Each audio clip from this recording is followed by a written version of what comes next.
அனைவருக்கும் இறையாசீர் நிறைந்த வணக்கங்கள்.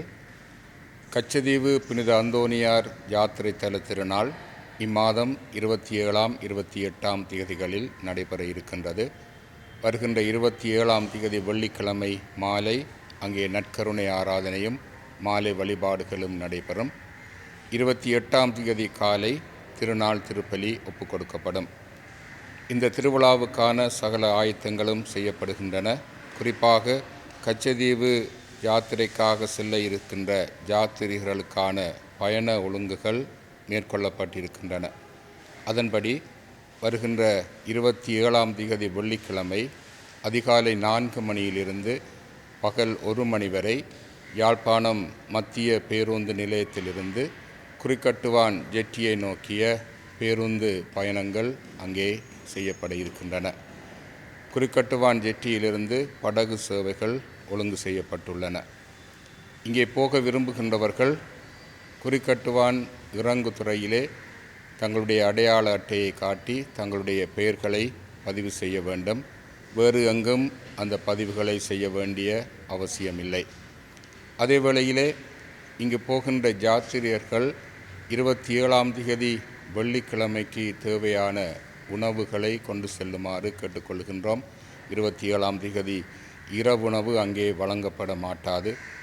ஆனால் 28ஆம் தேதி சனிக்கிழமை காலை திருநாள் திருப்பலி முடிந்த பிற்பாடு காலை உணவு யாத்திரியர்கள் எல்லாருக்கும் வழங்கப்படும். இந்த படகு சேவையின் ஒரு வழி கட்டணமாக 1200 ரூபாய் அறவிடப்பட இருக்கின்றது. அதே வேளையிலே இங்கு வருகின்றவர்கள் தேவையான குடிநீரையும் கொண்டு வருமாறு அன்போடு கேட்டுக்கொள்கின்றோம். 27ஆம் தேதி வெள்ளிக்கிழமை பகல் 1 மணிக்கு பின்னர் படகு சேவைகள் இடம்பெற மாட்டாது என்பதையும் உங்களுக்கு தெரியப்படுத்துகின்றோம்.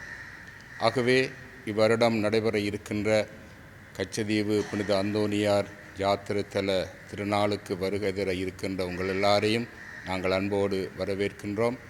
இந்த திருநாளிலே இலங்கையிலிருந்தும் இந்தியாவிலிருந்தும் ஆயிரக்கணக்கான மக்கள் பங்கு பெற்று இருக்கின்றார்கள்.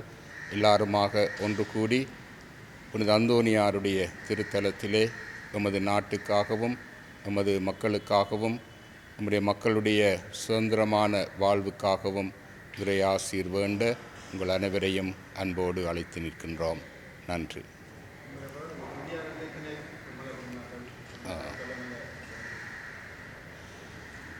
வழமை போல இந்த திருவிழாவுக்கு இந்தியாவிலிருந்தும் இலங்கையிலிருந்தும் பல குருக்கள் துறவிகள் வர இருக்கின்றார்கள். இந்த வருடம் இந்தியாவின் சிவகங்கை மறைமாவட்ட குரு முதல்வர் தலைமையிலே 100க்கும் மேற்பட்ட குருக்கள் துறவிகள் அங்கே வருகின்றார்கள். அதே வேளையில் இலங்கையிலிருந்தும் யாழ் மறைமாவட்ட குரு முதல்வர் ஆகிய நானும் என்னோடு கூட 50க்கும் மேற்பட்ட குருக்கள் துறவிகள் இந்த திருநாளிலே பங்கு பெற இருக்கின்றார்கள். சரிதான்.